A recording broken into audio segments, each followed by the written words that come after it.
أعوذ بالله من الشيطان الرجيم. بسم الله الرحمن الرحيم. الرحمن علم القرآن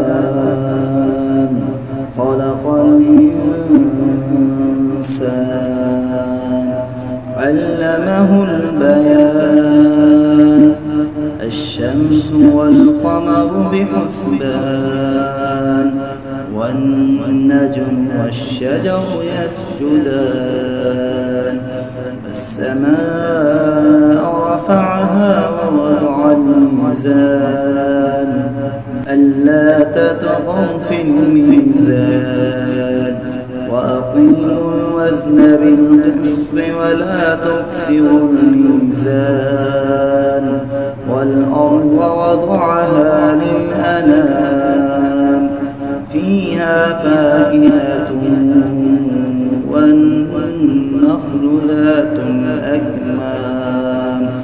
والحب ذو العصف والريحان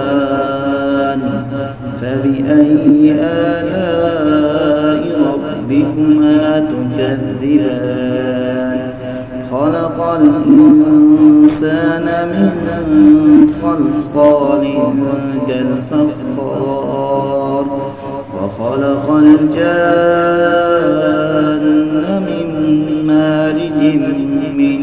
نار فبأي آلاء ربكما تكذبان رب المشرقين ورب المغربين فبأي آلاء ربكما تكذبان مرج البحرين يلتقيان بينهما برزخ لا يبغيان فبأي آلاء ربكما تكذبان يخرج منهما اللؤلؤ والمرجان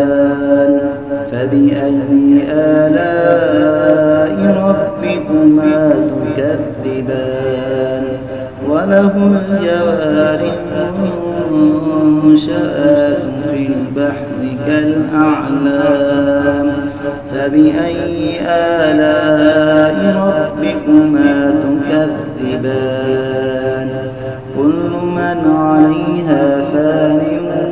ويبقى وجه ربك ذو الجلال والإكرام فبأي آلاء ربكما تكذبان يسأله من في السماوات والأرض كل يوم هو في شأن فبأي آلاء ربكما تكذبان سنفرغ لكم أيها الثقلان فبأي آلاء ربكما تكذبان يا معشر الجن والإنس إن استطعتم أن تنفذوا من أقطار السماوات والأرض فانفذوا لا تنفذون إلا بسلطان فبأي آلاء ربكما تكذبان يرسل عليكما شواظ من نار ونحاس فلا تنتصران فبأي آلاء ربكما تكذبان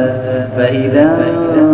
انشقت السماء فكانت وردة كالدهان فبأي آلاء ربكما تكذبان فيومئذ لا يسأل عن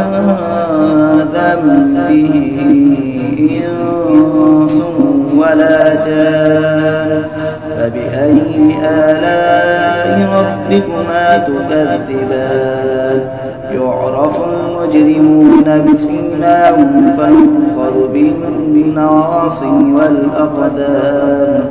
فبأي آلاء ربكما تكذبان